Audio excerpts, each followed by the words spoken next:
Good morning, everyone, and welcome to your Rangers Review morning briefing for Thursday, the 6th of March, or good afternoon, where me and Chris and many of you are in Istanbul, 3 hours ahead of tonight's Europa League, last 16 first leg clash against Fenerbahce. Chris joins us from his hotel. Looks quite nice behind you, Chris. How's it going? Not too bad.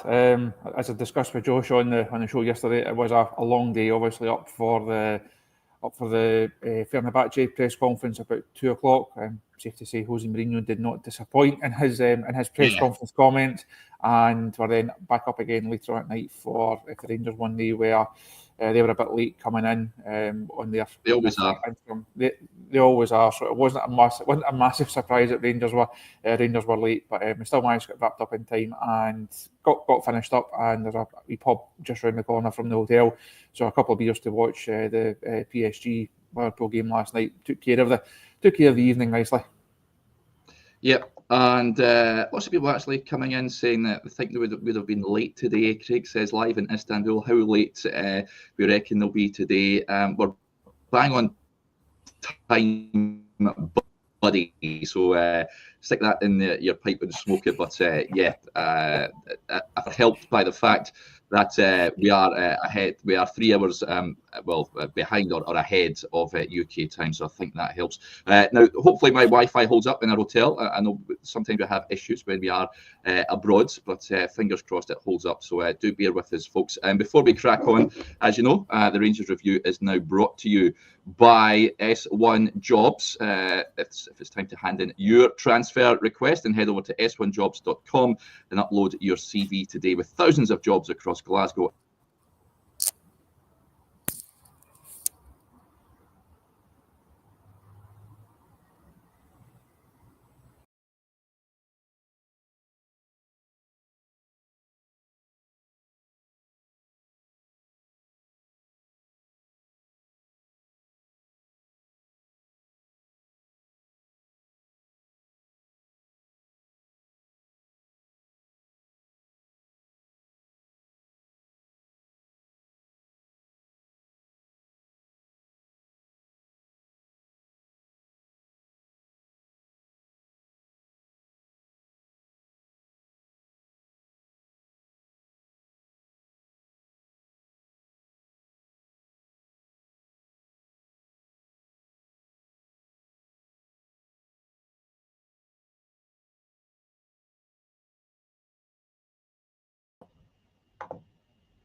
There, can you hear me okay?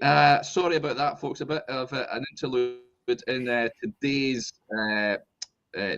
video. I mentioned there that my Wi-Fi was playing up. Chris, can you hear me? Feel like I'm coming from the space station. I can indeed hear you. If there's ever any doubt about this show coming to you live, this is it. As you say, you're always at the mercy of hotel Wi-Fi's, yes, and certainly stadium Wi-Fi's later on. So we'll try and get through there, and we'll continue to persevere. Yeah, fingers crossed it holds up from now on. But sorry about that, folks. Technical difficulties here in my hotel in Istanbul. But Jordan says S1 Jobs for the Wi-Fi professionals in Turkey. Yeah, absolutely. Right, we'll crack on regardless. As the Wi-Fi. Just conscious of the Wi-Fi again. JD and Coke says Wi-Fi's been on the baby tonight. If it's going to be playing up all video, I may go on my phone, folks. So do please bear with at this moment in time. I think we may just do that. Let me see, Chris. You can you hear me okay? Just before we crack on. You're coming across loud and clear here, Derek. So as long as the signal is firing its way back to Blighty, then we're okay. But you're fine across Istanbul. Right, good stuff. Right, we'll crack on then. Right, we're going to start with some really sad news, folks. You will have seen just before we came on air, Rangers have released a statement. Real tragic news. A supporter has sadly passed away over here. A club spokesman said, "We're devastated to learn of the passing of one of our supporters in a road traffic accident overnight in Istanbul. The immediate thoughts of everyone at the club are with their family and friends at this incredibly difficult time. We are remaining in constant contact with both the Turkish and British authorities over this tragic incident. Real dreadful news, Chris, to people waking up this morning. I mean, football, I mean, it's a big game tonight, but it pales into insignificance when you hear news like this. Now, we've been on a number of these trips, both together and also individually over the years, and you see the lengths that Rangers fans go to follow their team. They spend a lot of money, they put in a lot of hours, travel to all corners of the globe because they love their football club, because they love their team, and they love being part of the Rangers family. And I think the Rangers family will certainly feel that. Loss. Really, as you say, no, really sad news to wake up to this morning. It's a big city here. There's also lots of cars, lots of people, and it's a shame that has that somebody's trip has. Obviously, I'm assuming they might have travelled out with friends and family, and it's now their trip has ended in a really, really sad note. So we also pass on our condolences to the friends and family of the supporters involved, and it's really good to hear that also Rangers will remain in dialogue with all the authorities, and so hopefully there will be something to kind of mark this tragic news when we're next back at Ibrox. As many people are saying, RIP. As soon as we hear more details about it, folks, we'll let you know. But real tragic news there to wake up to this morning. Not easy way to move on from that. Of course, there is a big game tonight, Chris. Rangers taking on Fenerbahce. It will be no mean feat under Jose Mourinho. You touched on there, his press conference was. It was as lively as you would expect it to be. One of the main takeaways was he was quizzed on whether he would like to manage in Scotland at some point, and never exactly said no, did he? He didn't. It was a very tabloidy headline style answer to give. The old refusing to rule out, I think, is the way that you can phrase it. But I thought he handled his press conference in the manner that you would expect an operator of his calibre to. Again, we've seen a number of these press conferences over the years, and you very quickly get a feel of how managers are going to handle them, what kind of character they are, how they're going to approach press conferences. I thought Mourinho yesterday was really interesting. Didn't give the local press an awful lot. They had the first 10 minutes or so of the press conference, and there wasn't a lot in it. Then took a couple of questions from the Scottish guys that are over, and I say he gave us line after line. That one about refusing to rule out moving to Glasgow in future. Also the headline one. His comments on Philippe Clement were really interesting at the end, and even when he was talking about his kind of coaching, his time in Largs. He also spent a lot of time in Scotland at the start of his career, and he started that answer with a joke about how his time in Largs wasn't good for the local pubs because he was just on the soft drinks all the time. So he had a real, as you would expect with Mourinho, the okay charm about him. So I thought he handled it as you would expect, and you can tell that you're in the presence of a really top operator when you're speaking to him. Hopefully, when we speak to him later on tonight, he's slightly grumpier and not in the best of moods because Rangers have managed to get a famous result. Yeah, it's going to be a long day for you, Chris, isn't it? I mean, you've got an early flight tomorrow morning, so it's a case of just staying up, I'd imagine. No point going to sleep for about half an hour. So let's hope it's not a long journey back up the road. Let's safe travels to anyone heading to the game and heading back from the game tonight. And so, I'll be heading along with the supporters later on this afternoon, meeting in the Taxham area for getting ferried across by I think a swarm of buses under police escorts. They're heading over there about 4 hours before kickoff, which is probably the earliest I've ever been to a game in my life, and just got a bit of trepidation setting in. No toilet on the bus for a start, which takes about an hour, and then we're told there's limited toilet facilities at the ground. So I'm expecting the worst, but I shall report back in what I discover. But yeah, let's hope it's a very successful trip over to Fenerbahce tonight. Barry Ferguson also, as you mentioned, Chris, slightly later speaking to the press. I think the big news was John Souttar, Leon Balogun, he's hoping will be available tonight. The big question is, do you thrust both in? Do you play one? I think if John Souttar's anywhere near fit, you're sticking him in the back line, given the state of the back line just now. I think if they're both fit to play, then they both play. Barry touched on it last night and said it's also been a boost that both of them are available or are back and certainly in contention. He said he would see how they are this morning. He did reference at the weekend that John Souttar was due back in training, so I don't think it's the biggest surprise. That he's certainly given himself his best a chance as possible playing here tonight. Also, Balogun has come back into the squad of late. That looks like the strongest partnership the Rangers could field tonight. So I think if they can get through enough minutes, if they feel comfortable enough going on that pitch, which I'm sure they will do. Now, both really good professionals. They'll both want to play in an occasion such as this. I had a look in at the stadium last night, just as we're waiting on Rangers managed to make it's a long old trek up to the press gantry there, Derek. It feels like getting up to the back of the club deck to get up to the to get up to the gantry. But go up there, it's a great view up from the gantry. It's a really imposing and impressive arena, and every player that's here will want to play their part tonight. And I'm sure Souttar and Balogun are no different. So for me, if they can play, I think they should play, and that would certainly give Rangers a better chance, because the other defensive options, certainly at centre half, we know their limitations on this stage. Yeah, lots of questions, lots of selection dilemmas, I think, for Barry Ferguson and the coaching staff this evening. A few points coming in. Just on his press conference, Stephen Maxwell, with a good point, says, thought it was a bit of class from Barry, not just mentioning Walter Smith, but also citing Dick Advocaat and Alex McLeish is taking inspiration from them for his management. Yep, easy to forget that Barry was part of Rangers sides that took on some of the best teams in Europe, not just under Smith's side that made it all the way to Manchester, but that Advocaat team was of course renowned for playing wonderful football just at the turn of the century.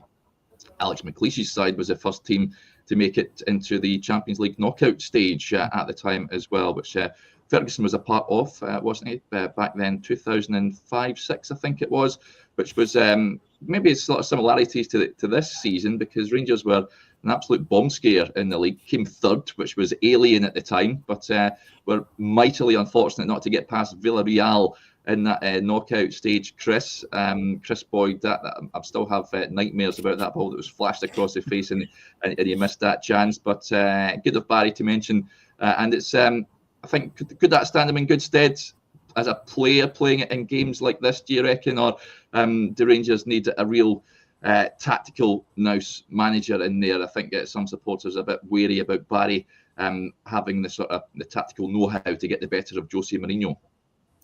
I think the way that he answered that question, I think it was the second last one of the press conference, and I asked him about taking inspiration from Walter. And as you touched on there, your memories go back to Manchester and how Rangers managed to negotiate their way through these games. It's something that the press boys were speaking about last night. Does he go with the approach that served Clement so well, that has served Rangers so well in this competition so far?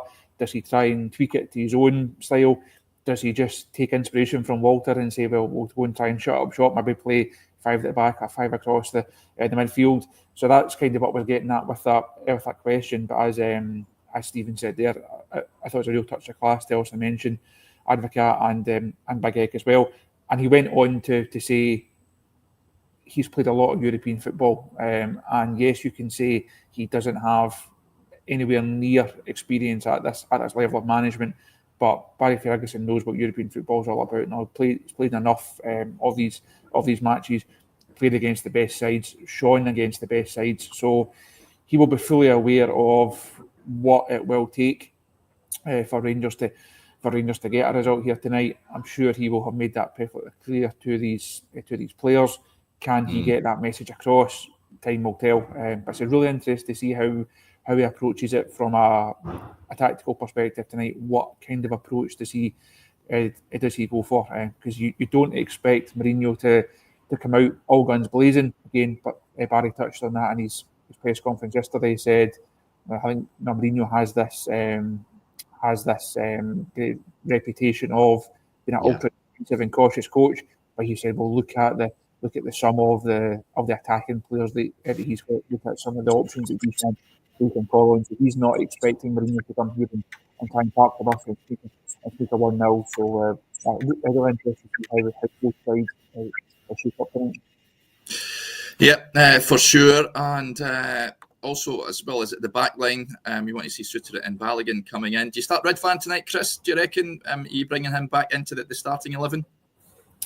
Again, one of the discussion points amongst us over a beer last night, is it Ridvan at left back? Is it Jefte at left back? I think if Barry wants to go slightly more defensive, you could see Ridvan play left side of the midfield. It's also a role that he's played quite a few times played it a few times of late. Left back, I think, is a big call. Jefte has not had he's not had a good few weeks. Also, really badly exposed by Motherwell on Saturday at Ibrox.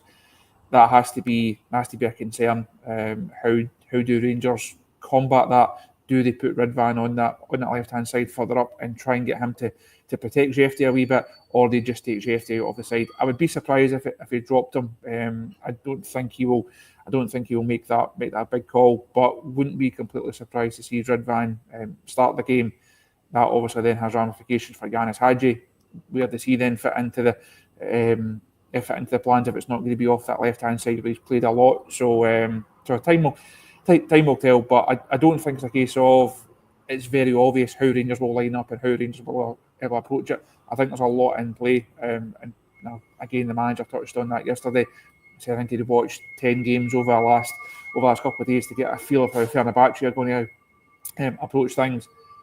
He does have some big decisions to make, and it's a real test of him and his coaching staff here tonight.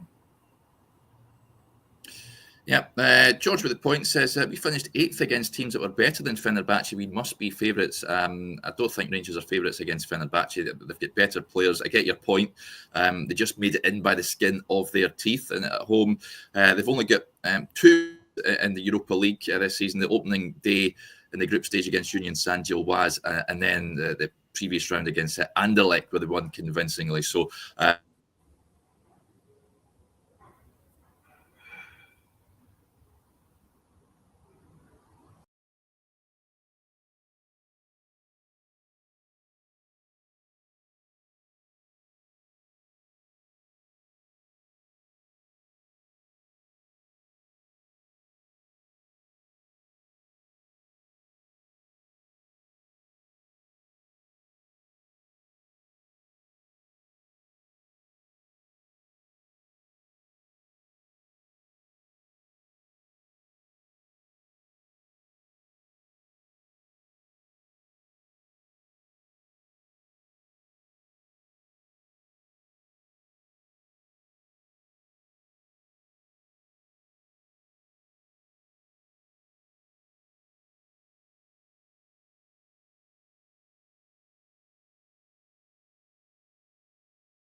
Hey, we're back. Can you hear me okay? I can indeed. Next time you're on one of these trips, we need to invest in a 4G dongle for you, I think. I'll tell you what, I'm just going to enter on my phone, so that's probably a better way of doing it. So let's see here. I'll just there.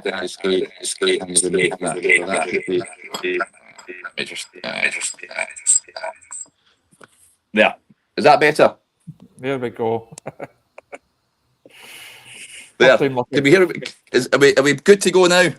Yes, all fine. I can hear you loud and clear once again. Fantastic. I do apologise again, folks, about the Wi-Fi nonsense here, but we're on our phone, so we'll crack on. Before I get cut off there, Chris, I did say in goals, do you make a change? You bring Liam Kelly in for Jack Butland?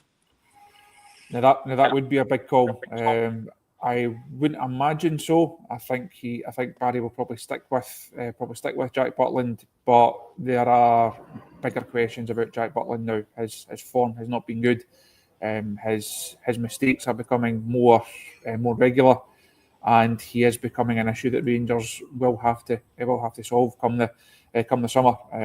It would be a really big decision to bring Liam Kelly back in, not because I don't think he's up to it, but it sends a big signal if you're then going to go and drop a player as established and as big a figure around about the club as Jack Butland. So I think that the fact that it's even a question probably tells you quite a lot about where Jack Butland is right now. And as I say, his form is something that Rangers do have to try and address.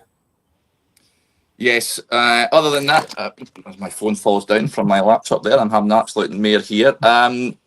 In the forward line, Chris, you starting Cyril Dessers, who's the man in form at this moment in time. He's scoring the goals. Hamza Igaman hasn't scored for a number of weeks now. Do you play both? Do you bring Danilo in? Is that a big selection dilemma for the manager, do you reckon? I wouldn't be playing both. Both hasn't really worked of late. That partnership of Igaman and Dessers to me doesn't really get the best out of either of them. I don't think you're asking them. Certainly in Igaman's case, you're asking him to do roles and to do things that he's not the most accomplished at. I think he almost sees too much of the ball, having to play that number 10 role, has to make too many passes, and I think you want him to play further up. So I think Igaman will lead the line. Who plays in behind? Again, it depends on the shape. Could Barry bring up another central midfielder in, trying to shore up that area of the side? But assuming that Raskin and Diomande will start, do you bring in someone like Dujon Sterling potentially to come in and add a bit of bite in that midfield? Does Conor Barron come back in? Chances have been really limited of late. If it's the same setup as has been the case, I think you could see, as I mentioned earlier on, Ridvan playing off that left hand side. That would allow Yanis Hadji to operate. And behind, I think that Hadji Igaman partnership could work well, and it would certainly work more effectively for me than Hadji and Dessers. So again, a big call. I think Igaman will probably get the nod. Interesting. Yes, lots of people commenting on my technical difficulties. Chris says laptop was hooked after 20 minutes. Harsh. Hope it doesn't impact his development. And Multiple Man says laptop getting the NC treatment. Yes, listen, he'll learn from it. He'll come back stronger. So yeah, all good. I'll have a chat with him after this video, and I'm sure I'll set the record straight. So I won't be too harsh on him, but we can allow him a day off. He'll come back stronger for it, I am sure. There was a point that came in a few minutes ago from Chris Dykes. He says, Chris, how do you think Barry will approach the game tonight? Sit in and try and nick a result, or go for it? I spoke to a Turkish journalist in the lead up to this game. Chris asked him how he felt it was going to go. He said he fancied Fenerbahce to win by 2-1. Tell you this right now, I'd bite your hand off for that score line. Just to keep it alive heading back to Ibrox, and we'll see what can happen next week. Mentioned this when we were on the afternoon show with Josh yesterday, and if Rangers can keep it alive, I think that's as good as they can potentially hope for tonight. It would be a big surprise, I think, if Rangers were able to win the game tonight. But if they can keep it live heading back to Ibrox, we've seen in recent seasons what that atmosphere, what that sense of occasion can do for visiting teams, but more importantly for Rangers and from their perspective. So if it was to finish 2-1, I think Rangers would be fairly happy with their night's work. Any more than 2, I think it becomes difficult. That could be just too big an issue for Rangers to try and solve. But if they can come here, put in a good performance, they also need a performance from a confidence perspective. It's been a really tricky few weeks for them. Obviously, they should have got a real bounce after the way they came back down at Rugby Park. that certainly didn't materialise in the Motherwell game. That was so far off it. They have to be far better than that. Barry mentioned that post-match on Saturday. If it's anywhere near that, Rangers will not get anywhere near beating Fenerbahce tonight. So if they can improve, which you would imagine they would do, they should do. These are the type of occasions that bring out the best in this team and in these players. So I would expect them to be a lot better than they have been domestically. Will it be good enough to get a win? Probably not. Will it be good enough to keep the tie alive heading back into the second game next week? I think that's certainly a real possibility. Yeah, there's a few comments coming in about the weather. Lots of you are heading over and a bit concerned about how cold it is or what the temperature is. My advice is whatever clothes you have brought over, wear them all, because I got off the plane yesterday. Had quite a journey yesterday. I'll quickly run through it, folks. Left Manchester at 7:15. Everything was hunky-dory. There was a medical emergency. Unfortunately, some poor guy had a heart attack on the plane.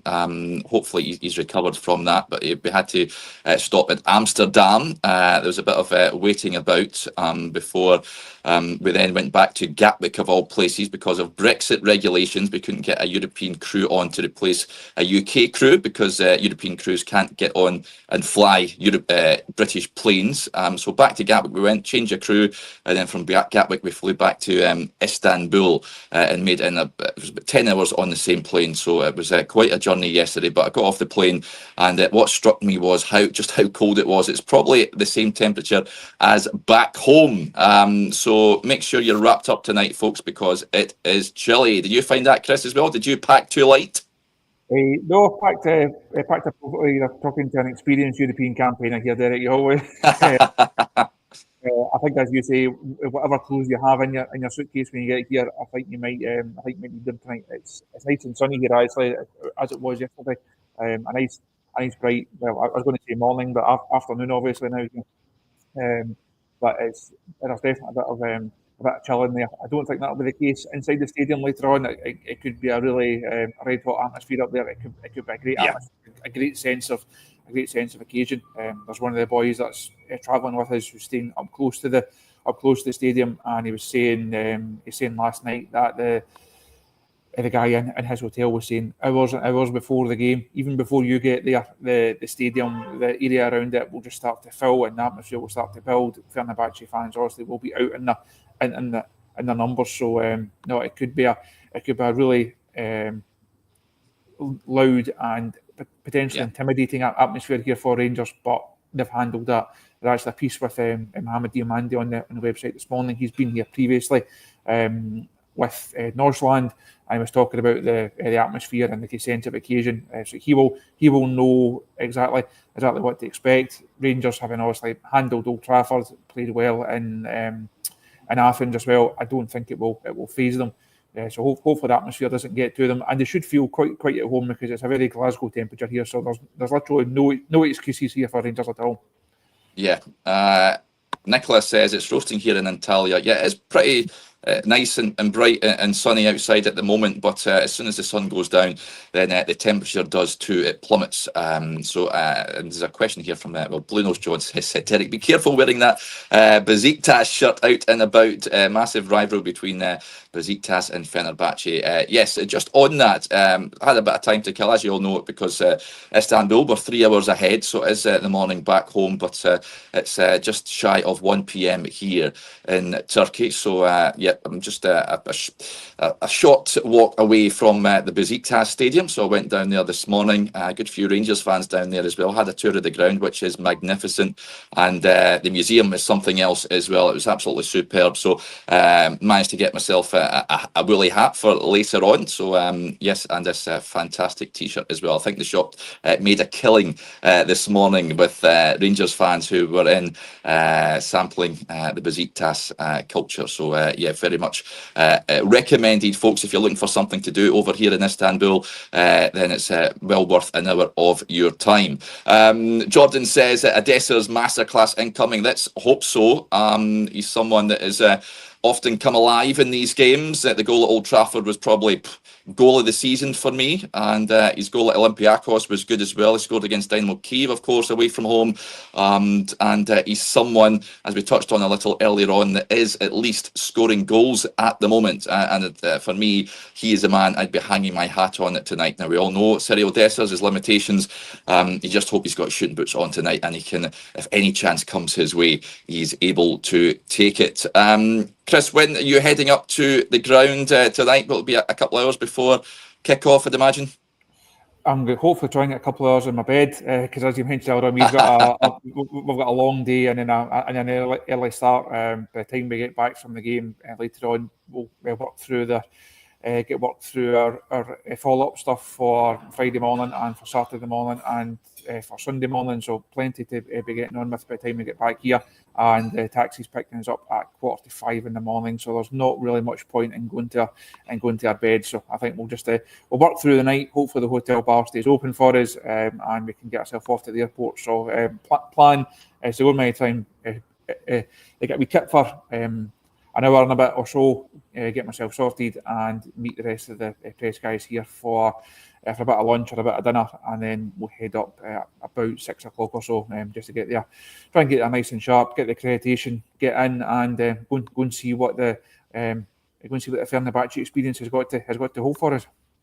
Yeah, red hot, as you touched on. I think I should expect a lively atmosphere when we head into the ground. Haggis Killer says that this game has a feel of Betis. Let's hope we get the same result. Me and you were both there. I think that surprised us that night. Rangers were magnificent. And Ian says, Derek, you're a Jonah. Please do not attend. Listen, Ian, the last few European trips I've been on, Rangers have achieved a really positive result. Old Trafford aside, they almost get a point in that game. But Malmo, I was there. Nice, I was there last season. Benfica was there. Rangers, unfortunate not to win that game.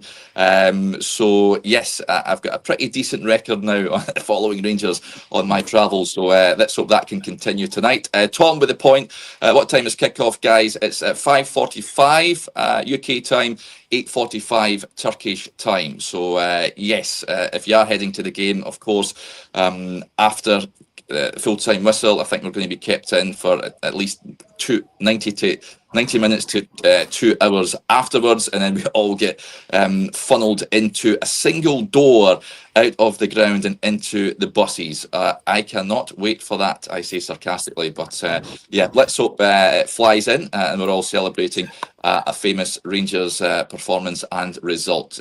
Very much looking forward to it.